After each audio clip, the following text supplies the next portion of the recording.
Greetings, my fellow gamers. It is I, Wraith King, bringing you news from beyond the mirror, from the other world. And Ryan has been released today. Finally, he was actually supposed to be released. That is the wrong button, Wraith King. Ryan was actually supposed to be released really long time ago, but regardless of the late release, he's here, he's awesome, and I am glad to introduce My sword you guys will to pierce him. the heavens. Ryan is an excellent hero. You'll be seeing him quite quick in the arena and just being used everywhere, really, because he's so strong. He has a very strong piercing ability. If they kept that ability, I'm not entirely sure if they did or not. I hope they kept some of his original abilities because he was pretty strong before. Let's hope he just kept his strength. But alright, let's take a look at his passive ability. Swift Demonic Swordsman. Becomes immune to all attacks for 4 turns. Massively increases his critical rate. Additionally increases all damage inflicted on enemies by 50%. Excuse me? Increases accuracy rate of all allies for 4 turns. That's actually pretty good. His passive is actually a lot better than what I thought it would be. If his passive is this good, I imagine it'll be even better when they buff him, because he will get buffed a few times in 7 Nights. So look for him to be even stronger than he is now. But alright, let's look at his first active ability, Hunter of the Strong. This is his really strong piercing ability, his really strong piercing ability that I was talking about earlier. Let's hope it still pierces. This inflicts 150% physical damage on one enemy 4 times. Piercing will take effect. Awesome!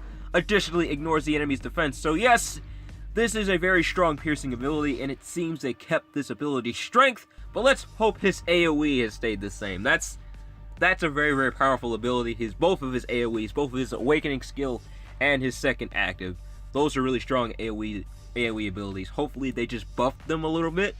Chest Cut Gale inflicts 80% physical damage on 4 enemies 3 times. Piercing will take effect. Bleeds the enemy 5 times at a certain rate. When activated, inflicts damage of 15% of max HP. The bleed debuff could activate with basic attacks, counterattack, or attack speed from the enemy. This debuff will only activate when damage is received. So that is pretty cool. Very cool. But let's hope that his awakening skill is equally awesome. Alright, Crazed Blazing Sword inflicts 150% physical damage on all enemies 2 times. Bleeds the enemy 5 times at a certain rate. When activated, inflicts damage of 15% of max HP. The bleed debuff could activate with basic attacks, counterattack speed and all that kind of cool stuff. Additionally decreases the enemy's magic attack by 60% for 2 turns. What about physical attack? That's what I'm worried about the most, because there have been a lot of physical attack characters in the arena lately. The magic meta has started, so I guess it kind of works. But alright, let's take a look at his animations. It's not going to be much of a surprise to me, but you guys are in for a wow, because his animations are really cool.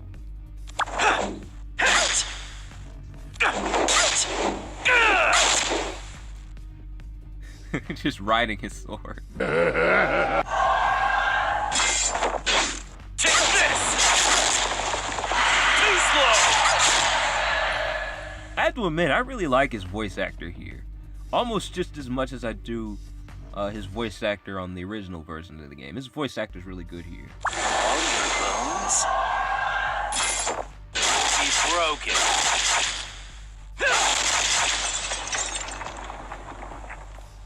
Alright. Look at me!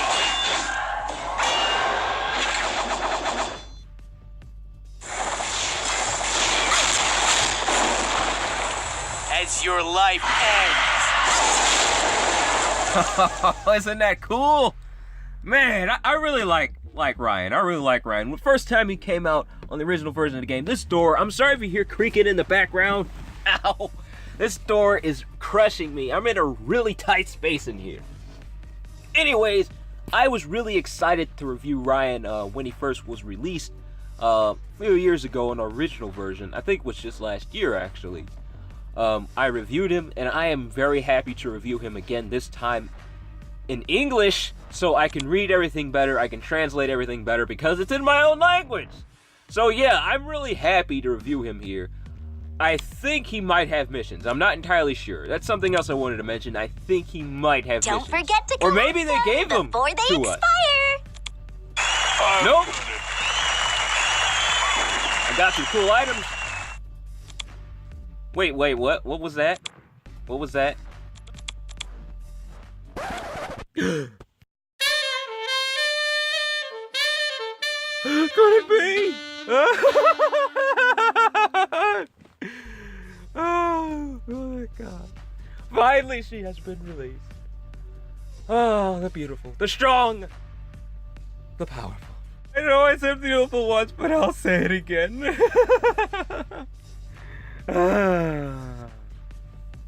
Philic, finally she has been released.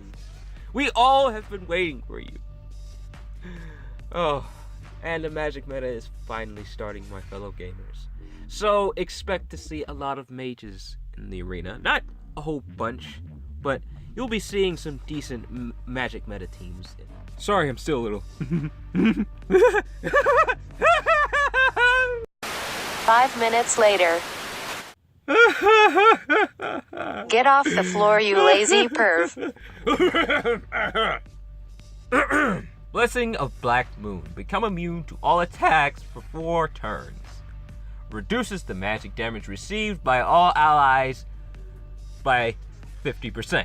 Increases the magic attack of all magic type allies by 40%. So yes, she is a very supportive mage. So not only is her passive ability very supportive, but her awakening skill is also very supportive. So she will be one of the first mages that really get to work with the mage meta. But what really fascinates me is the fact that her burn is so effective. The burn on her abilities, all of her abilities except her awakening skill, it's very effective. Let me show you why. Meteorite inflicts 60% magic damage on all enemies 2 times. Increases the damage by 60% each time an enemy dies. Burns the enemy 3 times at a certain rate. When activated, inflicts damage of 20% of max HP. The burn debuff will activate when a skill is used or when hit by an enemy skill.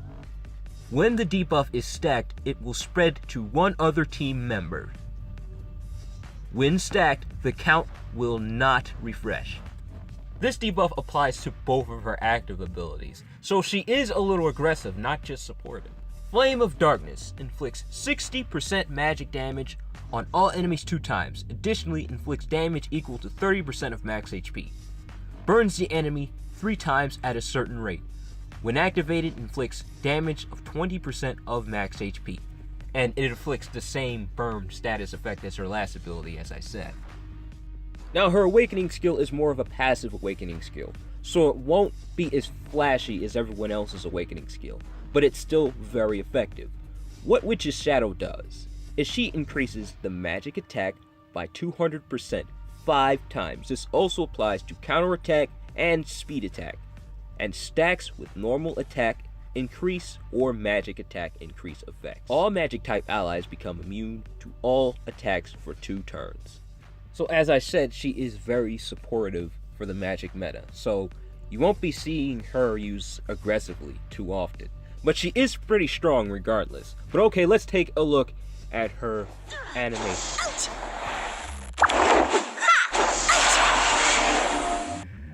Absolutely gorgeous.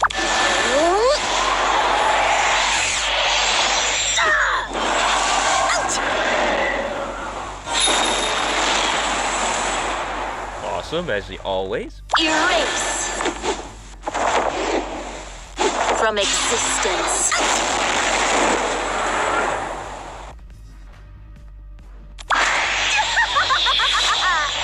Let's have a grand time.